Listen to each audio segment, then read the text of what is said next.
Good morning, everyone.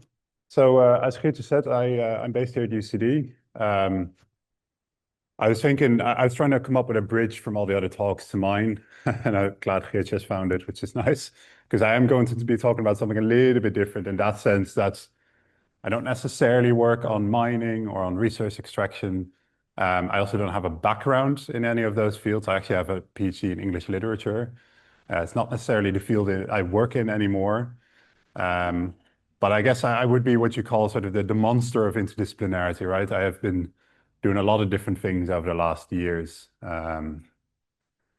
So what I'm going to be talking about, it does connect to all of the topics that we've been talking about earlier this week, which is every single talk so far has been coming back to we have to understand how to work with people, what matters to people, how to empower people in the context of raw material extraction, the energy transition, etc.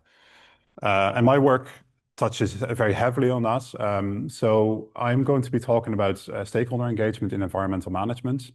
I'm going to be talking about the coastal and the marine context, but this is very, very transferable to other contexts. So you can think mining, you can think resource management, you can think forestry, you can think river basin management, etc. All of these areas, basically, whatever I'm talking about can be is transferable to those other contexts. So just to give you a little bit of an idea of what's going on in the marine space, and we're going to be talking about the Irish marine space, but again, this will go for a lot of other places. This is a space that's undergoing very rapid transformations, right? It's a space that humanity has always used very heavily. Fishing, shipping, now also so I have a few examples here that you can see. Renewables development, offshore renewables development, bigger and bigger shipping, obviously. A lot of power plants be located near the coast for obvious reasons, to bring in your coal or in order to have access to water in order to cool down your turbines. It's obviously very heavily used for recreation, the coastal space. And all of these activities and pressures are coalescing, and they're all meeting each other, and they're all now being put under further pressure because of the need to protect the marine environment. So a lot of countries around the world have signed up to the 30 by 30 targets, which is to protect 30% of the world's land and oceans by 2030. We're nowhere near that yet, even though it's 2026.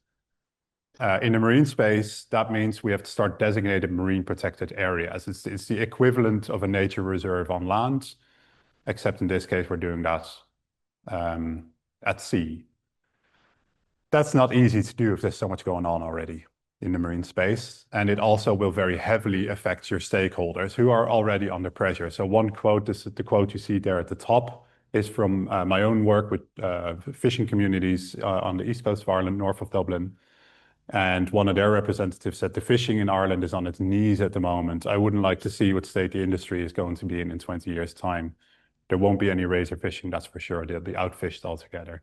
So this is an industry that's facing an existential threat already, possibly because we haven't protected the oceans, right? From overfishing and from other pressures that affect fish populations. And they are now facing further pressure. So these are stakeholders that are cornered. They are in a very difficult position. And there's multiple of them. It's not just the fisheries, it's also the shipping, it's also the renewables development, it's also the recreational users, it's everyone. So how do you manage that? How do you start designating 30% of your territorial waters and your exclusive economic zone while still taking into account all of these interests? Is that possible? So one way to do that is what we see here on the right, and this is what the Irish government has been doing. Now, Ireland, unfortunately, does not have legislation for marine protected areas. It was supposed to be here years ago, but then there was a change in government and the legislation never got passed. So it's still on the back burner, to great frustration among many academics, researchers, but also people in government who have been waiting for this legislation to come through. But as preparation for that marine protected area bill, the Irish government got a group of researchers led by a professor here at UC, also involving Geertje, by the way, to do an exercise which is essentially a form of sectoral activity mapping. So who is doing what where? And if you get a really good idea of who is doing what where, you can come up with a co-location map. So you can see them here. You can see where proposed offshore renewable energy is taking place. You can see where the fisheries are taking place. You can then also map ecologically the sensitive species, and you can try and come up with the perfect solution. I like this. I'm a little bit skeptical because you can't keep doing this forever because you're going to run out of space. Even though the sea is very big, you are going to run out of space. But this has been the approach taken in Ireland to prepare these some solutions that try to affect stakeholders as little as possible while still protecting as much of the ocean as possible. Fun fact, you see these really big polygons here about offshore renewable energy. That picture there on the left contains more offshore wind turbines than Ireland has in its entirety at the moment. So we're nowhere near this either, right? So there's a lot happening in the marine space. There's a lot of plans as well. So coastal marine stakeholders are trying to come to terms with a rapidly changing environment. And it is critical that they are included in key governance decisions and as early as possible, because it's going to affect livelihoods, but it's also going to affect their activities, and however they are managed will affect the well-being of the natural environment. It's going to affect cultural practices. Fishing, especially, is often a very deeply entrenched cultural practice. It's been there for centuries. People I would have talked to in the fishing community would say there's been an active port and there's been fisheries here since the 1500s. This is part of who we are, right? So this cannot just disappear just because we have to protect the environment. So we must ask the right questions. And this has been coming back a lot this week, right? So what matters to stakeholders? How can stakeholders be involved? How are stakeholders impacted? What I want to do today is drill into that a good deal more. So I'm going to start quite abstract, and I'm going to present to you. So I love a bit of theory. This is my happy place, is a bit of theory. So I'm going to start with a bit of theory, and I'm going to present to you what you could call a typology or a conceptualization or a model for how to work with stakeholders in the marine space. And this, again, is very transferable to other contexts, but it helps you identify what matters to stakeholders, how can stakeholders be involved, and how are stakeholders impacted by the decisions that are made, and what kind of processes interconnect each of these different main pillars, if you will. Then later this morning, after that bit of theory, I'm going to show you a case study from research that we did in Dundalk, which is, again, on the east coast of Ireland. It's near the border with the north. And to show how we can hone in on one of those processes and actually improve stakeholder engagement based on a study that we did a couple of years ago. So just some of the challenges. In the marine space, we often talk about marine spatial planning, which is basically making sure that all of this fits together. That is marine spatial planning.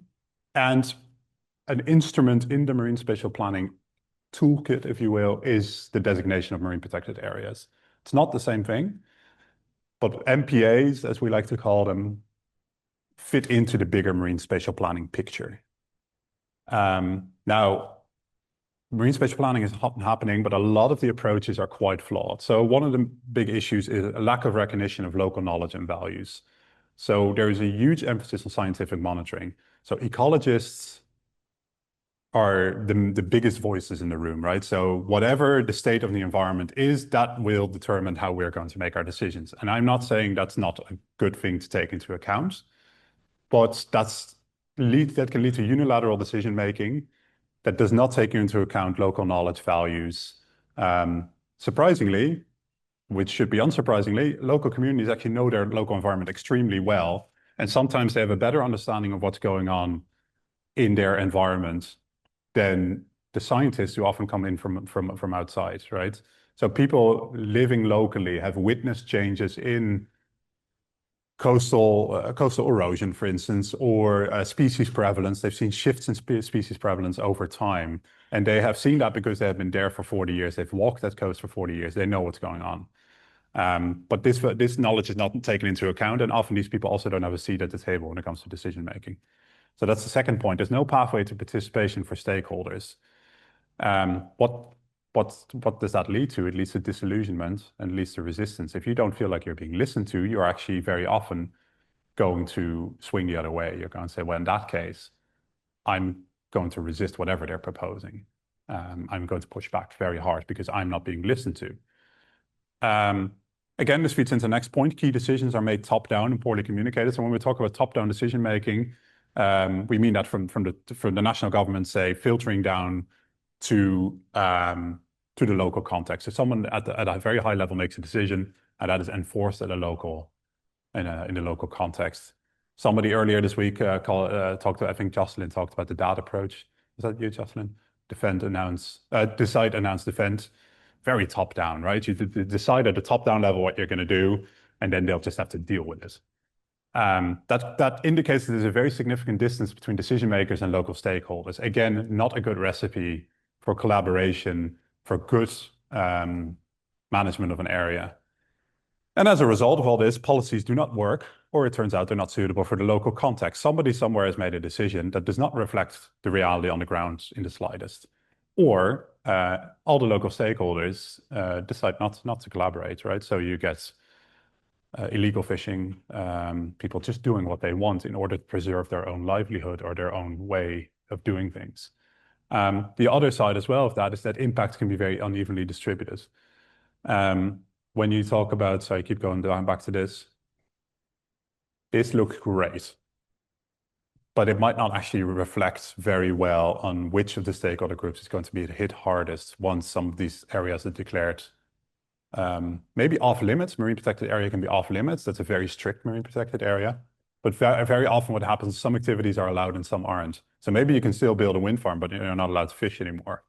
Not entirely fair if you think about it, because not like a wind farm doesn't disturb the environment, especially when you're drilling into the seabeds. There's noise pollution, there's environmental disturbance. So some groups may come out ahead of others, and there's other things, right? So there's a lot of challenges in marine spatial planning and the designation of marine protected areas that we need to address. Now, here's my bit of theory. So what we did was we came up with a model to intervene at the intersection of the social dimension and the governance dimension of these kind of processes. So what is the difference between social and governance? Governance is the way of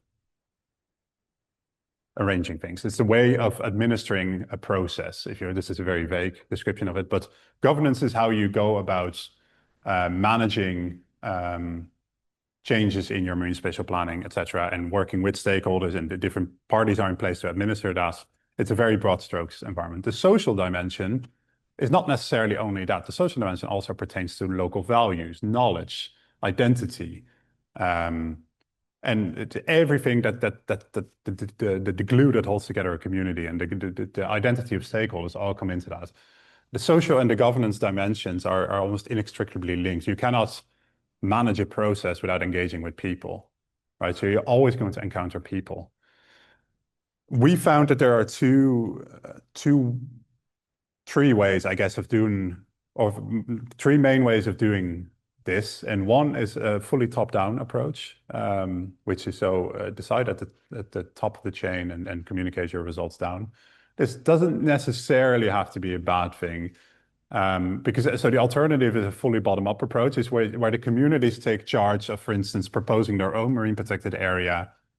So identifying the spaces that they think are best, and then proposing it and making sure it gets designated, and then starting to manage it.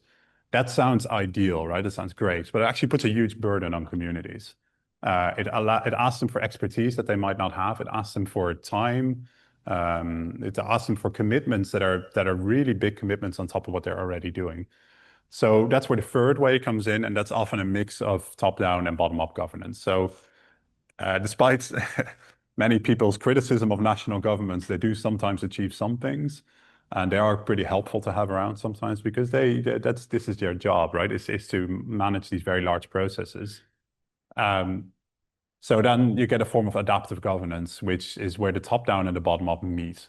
So, and we've tried to capture that in this diagram. So there are three main elements that connect to the questions that we talked about before: knowledge and understanding what matters to stakeholders. So how are stakeholders connected to the local environment, to their practices, right? So values, identity, all of that feeds into knowledge and understanding. And also, once you start translating You can also start translating this more to the ecological context. You leave the social governance behind a bit, but that would be your understanding of a local environment. Your engagement and participation, how can stakeholders be involved, maps onto that. So what are the ways that you work with stakeholders to ensure good governance? And how are stakeholders impacted, maps onto the policies and interventions. Each marine protected area and each marine spatial planning process basically consists of a large set of policies and interventions. Policies being the longer duration decision that's made for the longer term. So you set out a policy, a vision, and your interventions are more concrete, snappy interventions at certain points to make sure that you achieve your goals. So these are the three pillars that we identified, and then we said, well, there are processes that connect these, and this is where the magic happens, right? So how do we achieve good governance, and how do we bring stakeholders along on this journey? So the first two processes are synthesis and mobilization, or let's say mobilization and synthesis. Let's go bottom up first. So mobilization is where you work with stakeholders, you empower stakeholders to build on their knowledge and understanding of a local area. So to take their values and their identity, to take that forward into an engagement process. So you invite them and you work with them to come to the table based on their expertise, right? So they mobilize their expertise. Mobilization, I mean, it's a bit tricky, but it's the best we could come up with. Mobilize what you know about the environment as part of this larger process. The more top-down version of that, a synthesis, is where you engage with a community to learn about them, right? So it's a social learning process where you try to better understand the local context through engagement and participation, which will also improve your top-down governance. Now, the bottom two processes are perhaps the most obvious ones. The bottom-up, connecting engagement and participation, policy intervention, co-creation. So what we talked about before. Community and other industry, other stakeholders working together to co-create new policies and interventions. And this does happen. There are marine protected areas that were fully pitched by the local community. There are examples in Portugal and in Scotland, for instance, where this has been done, and it's very, very successful. The alternative, if that's not an option, then if you come up with a policy and intervention, you have to very clearly communicate. You have to uphold principles of good communication in order to, so you bring your policies and intervention and you communicate them well when you engage with your stakeholders. And then finally, and this is sort of, I think, in the previous conversations that we've had with people about this typology, this is where people start getting a bit confused. This is a bit of an odd corner, the connection between policies and intervention, knowledge and understanding. So there you have your reflection, which is, it doesn't happen as much, but it's where good policies and interventions help people come to better terms with their own environment. So an example of this is if you work in fisheries and you have been bottom trawling for 40 years, and you engage with science, you engage with the monitoring that's happening, and you learn about the impact of bottom trawling, and you realize that this actually is very bad for the environment, and you then work with other stakeholders or with the government, for instance, to improve that. So it reflects on your own practices. It's not a form of the government telling you what to do and saying you're doing it wrong. It's a collaborative practice, right? It's a bottom-up practice. It's inviting to reflect on what can we do better in order to maintain. Because the one thing that everybody in the marine space agrees on is everybody loves the sea, right? So it's not, nobody is going to try and destroy the sea. We just have very different perspectives on what is good for the sea and what isn't. And this reflective sort of process can help improve engagement around that. And then the other thing, and this one's a bit more obvious, is adaptation, is where you build on knowledge and understanding of the local situation to improve your own policies. And this is where you get policies that are context appropriate. So very often policies just do not work. And every local stakeholder will tell you this is a disaster. Whatever the government came up with, this is not working for us. Fisheries quota are wrong, or the months in which we are allowed to fish are wrong, or the model for offshore wind, this has been a big one in Ireland, the model to develop offshore wind in Ireland is a disaster, which it is, and that's the reason we have 7 individual turbines in Ireland at the moment for the last 20 years, one of which was struck by lightning a few years ago, so it doesn't work anymore. So that model hasn't worked, and you can get input from stakeholders to improve your process and your policies and to actually go towards a situation in which they do work.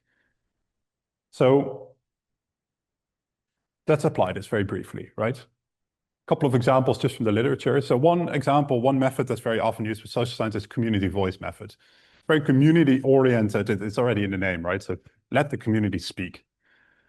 It's used to collect qualitative data about stakeholder relationships with an environment, and it very evidently corresponds with the mobilization pathway, right? So you harness the knowledge and understanding of the local situation, local knowledge and understanding, to support increased engagement and participation by the local community.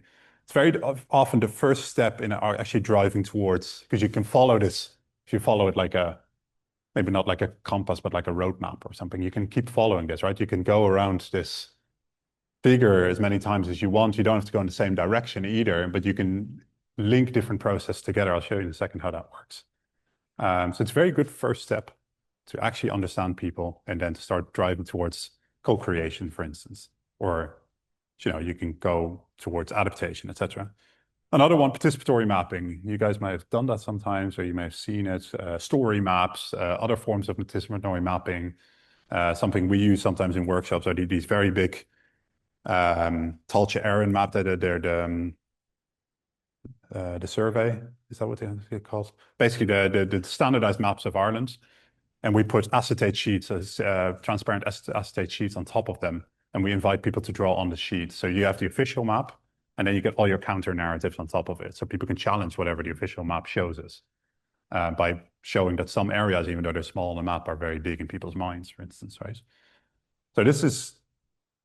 But it can also be used, in this case, the example I have on the slide here is using it for marine conservation, participatory mapping for a marine protected area. So that's very clearly a co-creation exercise. As you bring fishers, bird watchers, coastal residents, sea swimmers, wind farm developers, people working, I don't know, recreational anglers, the Coast Guard, etc. You bring them all into a room and you invite them to collaborate on identifying a space that would be very suitable for marine conservation.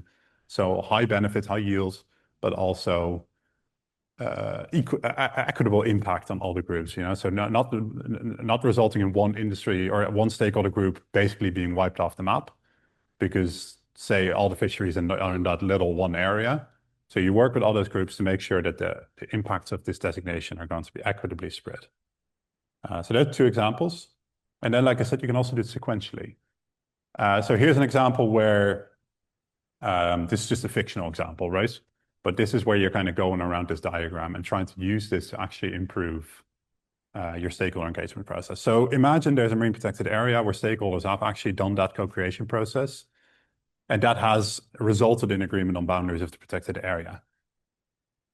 But as part of that process, the fisheries especially were told that this is ultimately going to be good for you, because this is going to be a no-take zone, and that no-take zone is going to act as a nursery habitat for fish. So you're going to get spillover effects. Basically, it means there's going to be a safe space for the fish to hatch and to grow. And then because of that protected area, the boundaries are obviously porous because we're in the sea. Like there's no hard link, right? It's just a line on a map. So that's going to spill over into the surrounding areas, which means your take in the surrounding areas as fisheries is going to increase because there's more species or there's more fish available. But the fisheries are starting to get unhappy about that. How long is this going to take? When is this going to deliver for us? Because at the moment we're affected.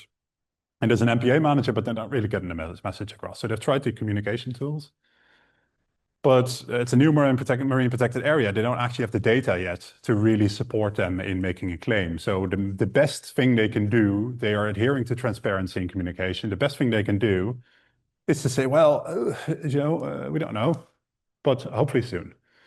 That doesn't work. So change tack. And instead, we're going to mobilize local knowledge from other MPAs. So we're actually going to take the fisheries to a different MPA that's been around for longer, and they can talk to other fishers there and see what have they experienced. And that works. So, they facilitate that. They don't intervene, but they just bring them together and have chat. And the fisheries are reassured by that, and then you can resume your co-creation process, right? So you can navigate this compass or this map as you will, to then improve your stakeholder engagement process and keep everybody involved in the marine protected area process. So I'm going to speed up a little bit because I'm mindful of time, because I still have a lot to go through. Why use a tool like this? You can target it at stakeholders broadly, so it's not just for conservation managers. It helps you understand stakeholder interactions, especially top-down and bottom-up, and it helps you. So these processes all underpin tools. Every tool that you ever use to work with a stakeholder group or a group of multiple stakeholders intervenes in a process, right? That's why you pick a tool, because you know something's wrong, you need to intervene in the process. This helps you identify the process, and then you can find a tool that corresponds to that. So this can be part of a larger socio-ecological systems exercise where you also study the natural environment very closely. And like I said, and I will keep banging this drum, transferable from the marine context to other environmental and resource governance settings.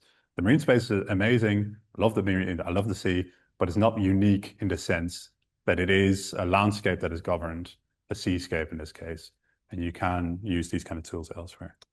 Now, let's zoom in a little bit. I'm very proud of this transition. All the other transitions that are coming afterwards were actually not designed by me, so just going to be transparent about that. So we're going to look a little bit more about at synthesis mobilization through a case study, Dundalk Bay, County Louth in Ireland. So about Dundalk Bay, look at that map. About where the cutoff point is at the top, that's where the border with the north is. So this is really at the edge of the Republic. It's a shallow estuary in Ireland. It's characterized by salt marsh and sand flat ecosystem. It's very shallow. And is an important overwintering site for migrating birds. So they basically come from Iceland, from Svalbard, etc., and they pause in Dundalk Bay.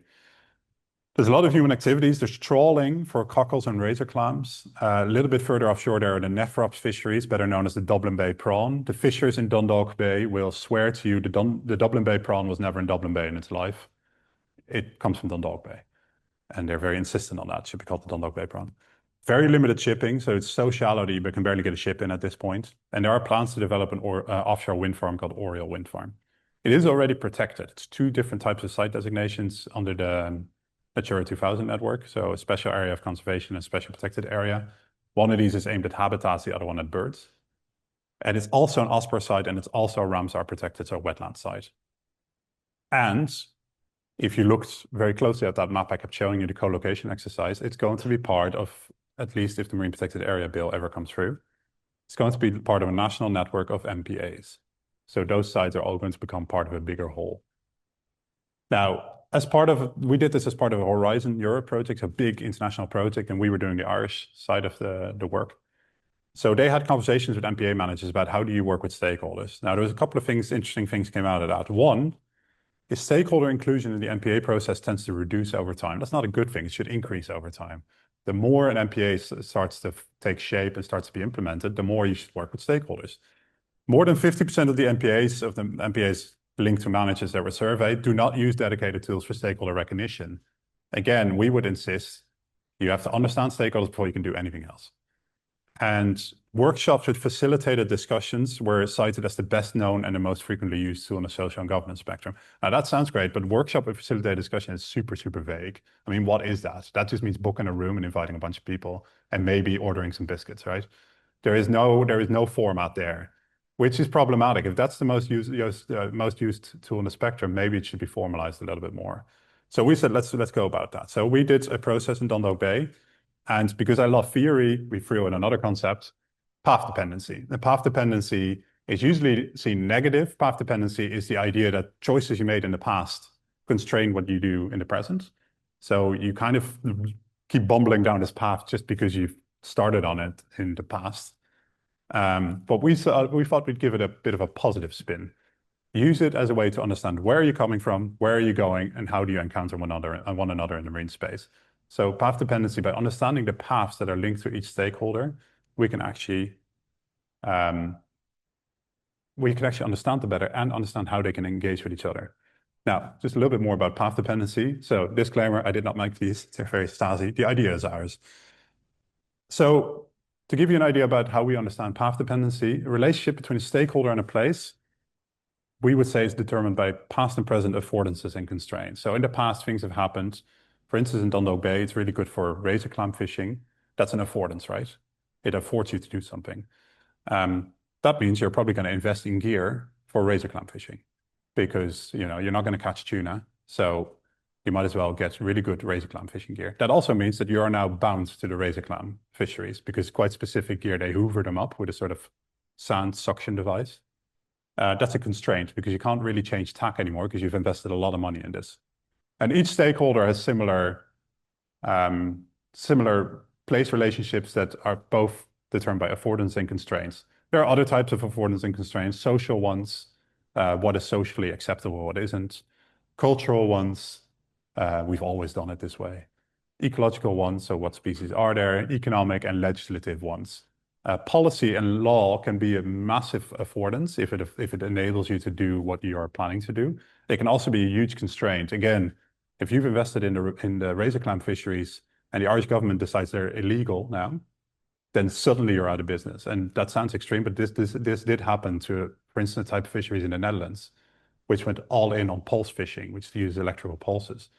It was pretty much banned overnight by the European governments, and most of these people went out of business. Whatever these affordance and constraints are, they are also, this is the path dependency bit, going to inform your possibilities and your limitations for the future. So because of where you're coming from, you're going in a particular direction. Now you have a little bit of free will in this, but not as much as you'd like to think, maybe. So we would argue that if you understand these affordance and constraints, you can see how that relationship is formed over time. So the affordances would push you up in a positive way. They would help you doing what you're doing. They have enabled you to get where you're going. And the constraints may have forced you to change tack every so often. Now, if you do that for multiple stakeholders, over time, you can start understanding how people are either diverging or converging. Some policy instruments will force people in a similar direction, such as an MPA. Everybody has to now protect the natural environment. That means making certain you have to do more environmental impact assessments. You are now subject to fishing quotas, etc. And others will push you apart, right? If there's a really good enabling policy implemented for offshore wind at the cost of the fisheries, one of you is going to have a great time and the other ones are not. But you are going to become somewhat more predictable over time because we know where you're coming from to an extent. We know where you're going to an extent. We can't, can't fully predict it, but there is an expected direction you're going in. A fisherman is not going to suddenly start collecting garbage tomorrow morning. And there is a realm of possible paths, but they're a little bit less to be expected. Now, this is not to downplay people's ability to make choices, right? But it does help us understand people better because far too often stakeholders are asked to do things that they simply cannot do within the realm of their possibilities. If you are asked to stop pulse fishing and all of your gear, you've got massive batteries on board and you can't do that. So now you're bankrupt, right? And that's not a happy stakeholder. Now, so we use the two-stage approach to talk to people about this. We talked to 25 participants from different stakeholder groups, so local government, national government, renewables, all the representatives of the clam and the cockle fisheries in Dundalk Bay, and community groups. We started with each group individually, so each individual path. And then we brought them together to discuss the intersection of their paths. How do you engage with one another and what possibilities do you see towards the future to work better? So some quotes, I always like a little bit of granularity. National government representatives that would say, oh, we don't get directly involved with local groups or local authorities even. We don't have the resources to do that, and it's not directly our responsibility. It's a really hands-off approach, right? Very top-down. Community representative, I wasn't aware that the bay was managed. Let's put it that way. Well, that's not a good sign either, right? For an area with 4 site designations and 5 different types of activities at least. Industry representative, it's always about, well, you are going to have to find a way of blending in or just get out of the way. This was a Fisher.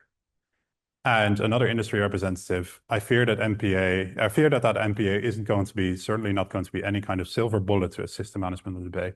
So a lot of people concerns, a lot of people are seeing constraints here. And yeah, unsurprisingly, our conversations, even though we invited people to talk about the pros and the cons, positives and negatives, most people honed in on constraints. Fragmented governance. It was totally unclear who's in charge in Dundalk Bay, and it seemed there was at least 10 or 12 different national or local government bodies that had something to do with the monitoring. There's 4 bodies alone involved with water quality. Increasingly strict policy and legislation, especially for industry. Environmental degradation, all the same. So out of that water quality monitoring came that Dundalk Bay in this very poor state. Eutrophic conditions or near eutrophic most of the time, erosion, declining fish stocks, self-centered stakeholder behaviors and people prioritizing their own interests because they didn't feel listened to. And talking about management and equity in management, so how are stakeholders affected? There was a lack of inclusion of community groups and other non-statutory bodies. So a lot of conversations were taking place behind closed doors, invite only. Now, if you're on the local Tidy Towns committee or if you're a recreational angler, you're not going to be invited. And very often, even if you should be invited, you weren't invited because it was fragmented. And a very complex management situations, all these different designations, it was hindering collaboration. So when we ask them about the future, we say, oh, what would you think about a marine protected area here? People are like, well, this is not, as you saw on the previous slide, it's not a silver bullet. It's not going to fix anything. It's just going to make things even more complex. So even though the done thing in Europe is to have an MPA manager, so a designated body to run that, most people are like, yeah, we really don't need another party in the room here. Like this is pretty crowded here. So let's focus on a roundtable management forum instead. Let's basically formalize what we've been doing as part of this research exercise. Create a table, because we asked them, do you have a seat at the table? And some of the stakeholders kind of laughed and they said, there is no table. Forget about seats, right? So focus on improving communication, mutual understanding of stakeholders. So I'm coming towards the end here now. What's the value in all this? I hope it's evident, but I've spelled it out a little bit more. By understanding people, so if we think about knowledge and understanding, for instance, through a positive interpretation of path dependency, we can create a foundation for new forms of stakeholder engagement, mobilization. Now, tools like these can be incorporated into an ongoing management cycle, right? That's what I would recommend. The biannual conversations with stakeholders, make this a recurrent exercise, bring people together, create a table, which drives the social learning process also for the people who are organizing these tables, so a synthesis process. And I'm sorry I keep saying this, but I do mean it. The marine context is not unique. Lessons are transferable to other contexts, resource extraction management, mining, forestry, water management, other resources. A lot of European countries are going to run into trouble with the nitrate and the water framework directives because they're increasingly strict on nitrates and on water quality. There's a lot of stakeholders in each of these processes, something you could think about. That's it. I hope it didn't go over. Thanks very much.